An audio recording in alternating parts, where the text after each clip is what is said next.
¿Alguna vez te has preguntado cómo Caín, uno de los primeros hijos de Adán y Eva, pudo encontrar esposa y tener un hijo, considerando que la Biblia solo menciona a Adán, Eva y sus primeros hijos? Es un misterio intrigante. Si Adán y Eva fueron los primeros seres humanos, ¿cómo pudo Caín haber generado un nuevo linaje? Profundicemos en este enigma y descubramos los posibles desarrollos que sugiere la Biblia. ¿Cómo es posible que Caín encontrara esposa, si él y Abel parecen ser los únicos hijos mencionados? ¿Y cómo entender la presencia de un hijo de Caín, cuando solo se menciona a Adán y Eva como padres iniciales? La respuesta puede estar en la interpretación de que la Biblia no detalla todas las personas que vivían en la tierra en ese momento. Es plausible que Caín se casara con una hermana o descendiente que aún no se menciona en las Escrituras. La omisión de información adicional sobre otras figuras que existieron fuera del enfoque principal de las historias bíblicas puede explicar este problema. Desde el principio, Caín aparece como una figura central en la narración bíblica.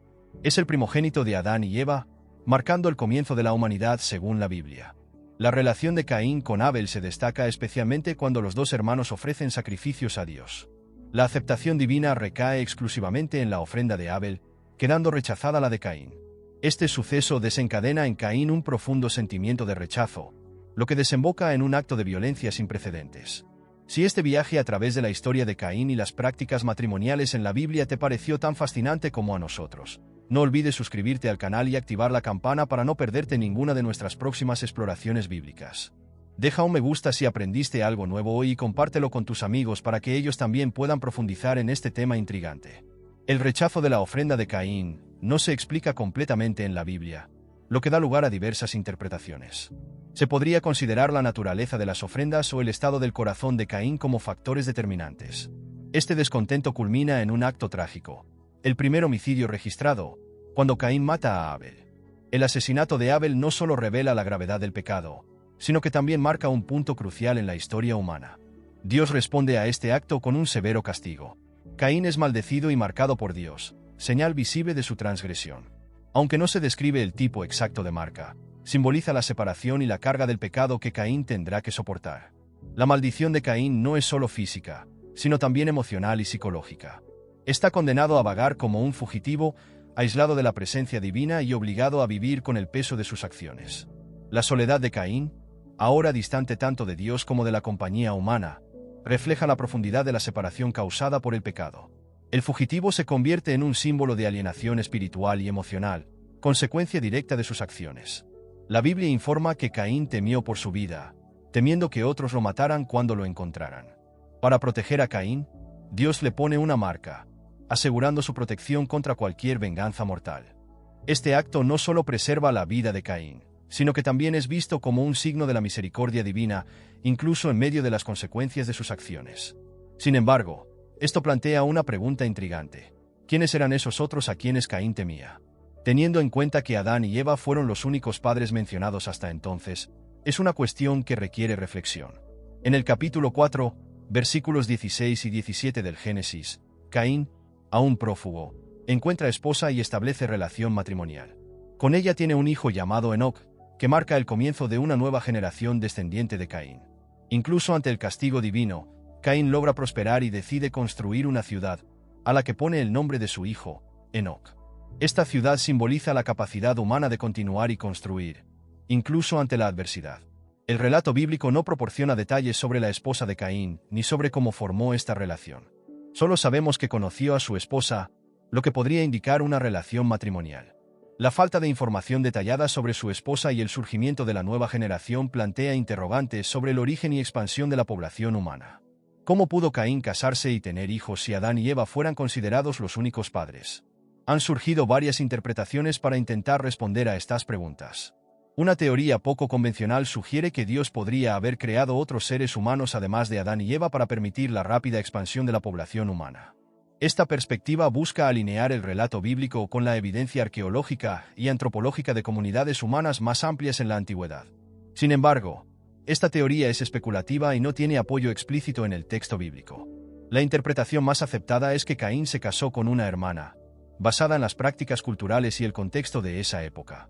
El libro del Génesis no afirma explícitamente que Adán y Eva solo tuvieron como hijos a Caín y Abel. La falta de detalles sugiere que Adán y Eva podrían haber tenido otros hijos e hijas que no se mencionan directamente en la Biblia. El argumento a favor de esta hipótesis se ve reforzado por el entendimiento de que las familias en ese momento eran más numerosas y la gente vivía durante cientos de años. Por ejemplo, se describe que Caín vivió durante un largo periodo, lo que hace plausible la idea de un descenso más extenso de Adán y Eva. En Génesis capítulo 5, versículo 4, se menciona que Adán vivió 800 años después del nacimiento de Set y tuvo otros hijos e hijas. Esto sugiere que hubo una descendencia más allá de Caín, Abel y Set. En el contexto cultural y temporal, el matrimonio entre hermanos no estaba prohibido y era una práctica común para asegurar la continuidad de la humanidad. La falta de prohibiciones explícitas contra tales uniones refleja la necesidad de expandir la población humana. En otras partes de la Biblia se encuentran ejemplos de matrimonios entre parientes cercanos, como en el caso de Abraham y Sara, que eran medio hermanos. Así, el relato bíblico, aunque no proporciona todos los detalles, sugiere que la práctica del matrimonio entre hermanos era una solución viable para expandir la población humana en los primeros días de la humanidad.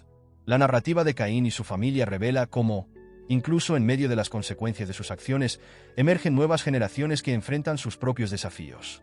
Isaac, el hijo de Abraham, siguió las tradiciones de la época y se casó con Rebeca, que era su prima. Esta unión se destaca no solo por su aceptación cultural, sino también por la bendición divina que la acompañó.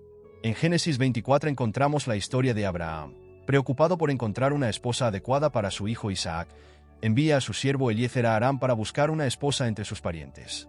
El sirviente encuentra a Rebeca, una joven que estaba junto al pozo, y es elegida para ser la esposa de Isaac.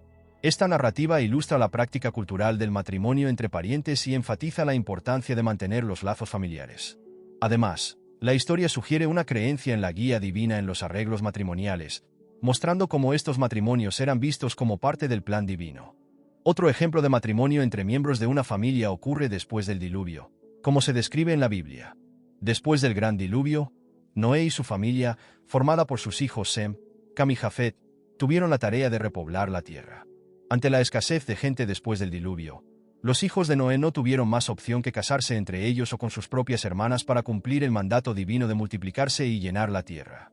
El capítulo 9 del Génesis destaca la responsabilidad de Noé y su familia de restaurar la humanidad, justificando estas uniones en el contexto de la época.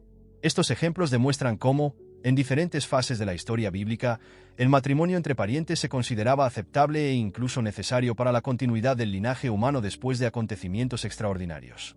Es interesante observar que las leyes contra los matrimonios mixtos, tal como se establecen en la ley mosaica, surgieron mucho más tarde, aproximadamente 2500 años después de la creación de Adán y Eva. Estas leyes fueron promulgadas como parte del pacto con Moisés, lo que refleja la creciente necesidad de regulaciones a medida que la población humana crecía. La prohibición del incesto descrita en las leyes mosaicas puede verse como un acto divino diseñado para proteger a la humanidad y prevenir posibles consecuencias negativas derivadas del matrimonio entre parientes. Con el crecimiento y diversificación de las poblaciones, la introducción de estas leyes buscó preservar la salud genética y evitar los riesgos asociados a la endogamia. Las prohibiciones detalladas en el libro de Levítico, capítulo 18, cubren una amplia gama de relaciones familiares, incluidas instrucciones específicas contra las relaciones sexuales con madres, padres, hermanos, hermanas, tíos, tías, sobrinos, sobrinas y otros parientes cercanos. El libro de Levítico, parte integral de las Escrituras, representa una extensión práctica del pacto establecido con Moisés y demuestra la atención divina al detalle en la regulación de las relaciones familiares. Aunque existen diferentes interpretaciones y debates entre las tradiciones religiosas y los grupos teológicos, la perspectiva central es que no debemos cuestionar ni dudar de la voluntad divina.